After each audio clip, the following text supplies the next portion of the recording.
Well, thank you for having me. It's always good to be with caring people. There's something that really connects us all together.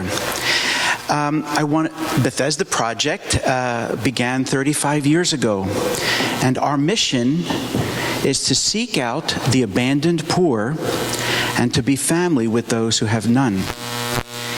Now, I wanted to tell you a story about one man, and he was born to a maid in Chestnut Hill, but she wasn't married, and his mother gave him up for adoption. Well, put him in an orphanage, where he stayed in foster homes and in an orphanage for years until he was 18, and then he couldn't stay there anymore. And he came out of the orphanage, and he lived on the streets in Philadelphia and was walking around. And he would walk around, we found this out much later, he would walk around in the neighborhood around the Italian market. And he would, on Sunday afternoons, he would look in the windows of the families that were gathered there for Sunday dinner. And do you know why he did that? He looked into these windows to see the families gathered together. He said, I just wanted to know what it was like to have a family.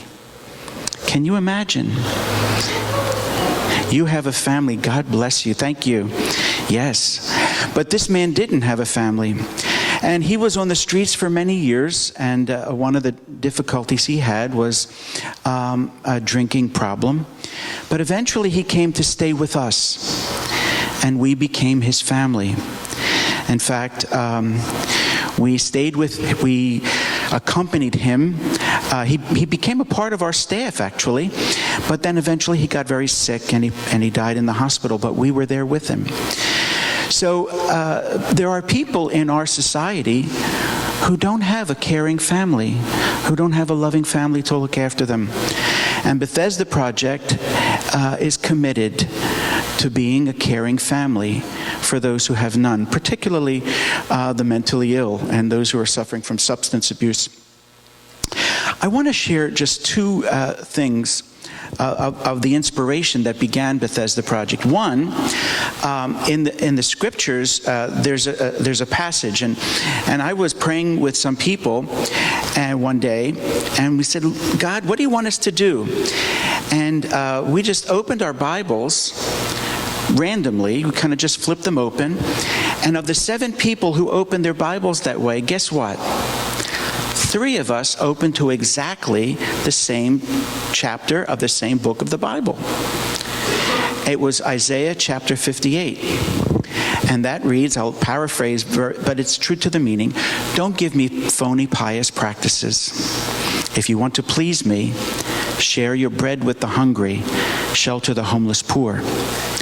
We thought that was pretty interesting, that 3 people out of 7 would open a 2,000-page book to exactly the same chapter of the same book of the Bible. Another thing is, I had a dream that my grandmother was abandoned. Now, I really loved my grandmother, and when I had this dream, she had been dead for a number of years. But I dreamt that she was abandoned, and I was very, very upset. And I raced to be with her, and I found her sitting in a dingy little room. And when I saw her, I just threw my arms around her, I hugged her, and I kissed her.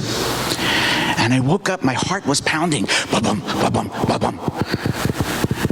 And I said, are you trying to say something to me? What are you trying to say? And you know what? I heard something in my mind's ear.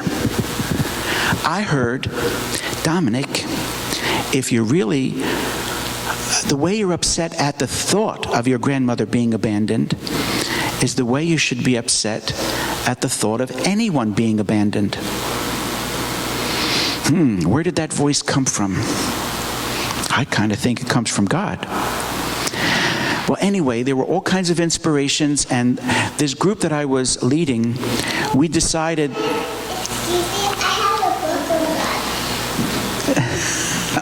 Yes, I'm sure. I love participation. Well, anyway, this group that I was leading, we really understood that God wanted us to do something. So we started with a house for women who had been homeless, chronically homeless, due to mental illness. So we had one house, and then I became full-time involved with that, and we opened up some shelters for men in churches in the wintertime, and then we bought a place that we opened up as a shelter, and then so what we have now, we operate out of 14 different locations, and we have shelters, some that are just in the wintertime, and some that operate year-round, and we also have permanent houses with supportive services. So we're serving, as Sam was saying, at least 2,500 different individuals per year. And on a given night in the wintertime, about 500 people, maybe in the summertime, 350, right? Just tonight we'll be serving. So we appreciate whatever you might be able to do to support this work, this effort to be family with those who have none. Thank you so much for letting me be with you.